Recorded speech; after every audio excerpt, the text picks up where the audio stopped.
Have you ever noticed that some people love risk? Investing in high-wire ventures that pay off big. While others are after something low risk, perhaps a smaller reward too, but predictable. Something that runs like clockwork, you might say. Which brings me to the bonds. In the highly complex and interconnected financial world, bonds play a crucial role. They're part of what makes the global economy tick. The best way to think about bonds is they're actually a kind of loan, money lent by people like you and me so someone else can spend it or invest it. When that someone is the government, the money they borrow can fund all sorts of things, from schools and hospitals to space travel and new technologies. Hopefully, investments that will help the economy grow and create more jobs and greater tax revenue. So, what's in it for me?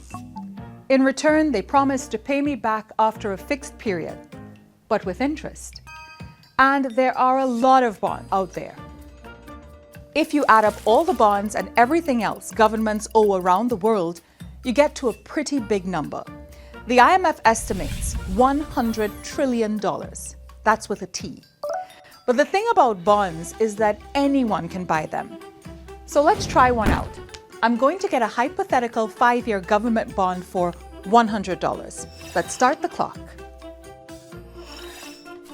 Every year that $100 is invested, it's earning interest, about 4% every year, right on time.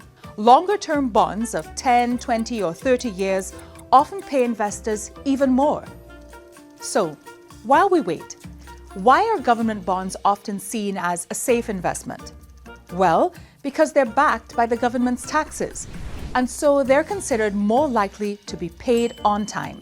The trade-off is that they generally offer lower interest rates than bonds issued by corporations. Corporate bonds and investments often leave more room for risk, but offer bigger potential payouts too. 5 years later, I get back my investment with interest. Okay, not bad. If things go right, that is. Sometimes we get a wrench in the system.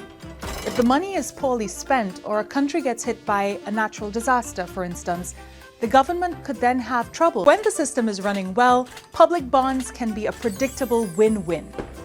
Governments get money to build prosperity, and investors get paid back on time, with interest, a tidy sum for their patience. Time after time.